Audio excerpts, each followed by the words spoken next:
Ассалаумалейкум қыздар, сіздермен бүгін Арке. Бүгінгі посылкамызды мен сіздермен жақсы жаңалықты бөлісе отырып ашқым келіп отыр. Уже естіген шығарсыздар, қазақстандық Қазпочта енді Қытай сайтының Пиндодомен серіктес болып жатыр.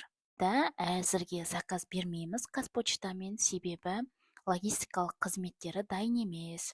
Почтамен серіктес болды дегеніміз не? Яғни сіз өз қалаңызға, ауылыңызға, ауданыңызда почта арқылы Қытайдан заказ берген заттарыңызды ала аласыз. Егер де бұл жақсы қызмет атқарса, керемет мүмкіндік қазақстандықтар үшін. Бірақ логистикалық қызмет дегеніміз бана Қытайдан бері қарай Қазақстанға дейін жеткізу қызметі, мысалы көлік, поезд, фура сияқты сол қызметтері әлі дайын болмағандықтан бұл қызметті біз қолданбай тұрамыз. Уже Пиндодо сайтында қазақстандық мекенжайды тіркеу жазылған, шығып тұр. Мына жерге қалдырып кетемін. Адрестеріңізді толтырып көрсеңіздер де болады, бәрі шығып тұр. Бірақ мен осы жайлы өзімнің ойымды айтқым келіп тұр. Мен ешқандай да бұндайға қарсы емеспін. Егер қызметтер жақсы болып жатса, Қазақстанда Қазпочтамен серіктес болғаны тіптен жақсы. Оқушыларға да жақсы, былай адамдарға да жақсы. Заказымызды тікелей өзіміз алдырта аламыз да, каргосыз.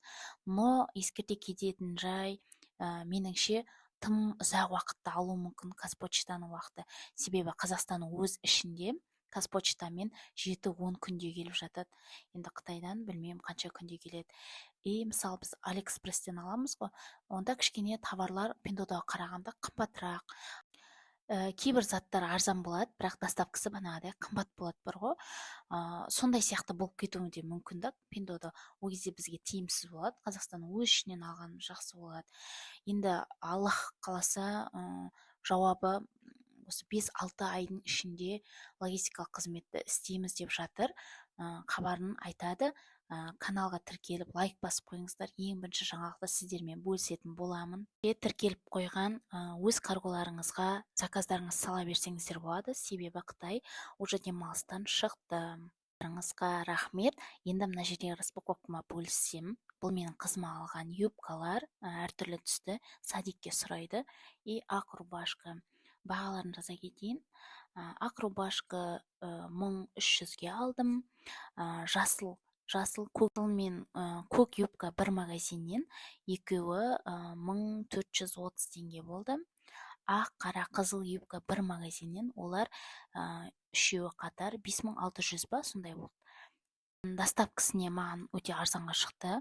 Бөлек-бөлек келді, но арзан болды.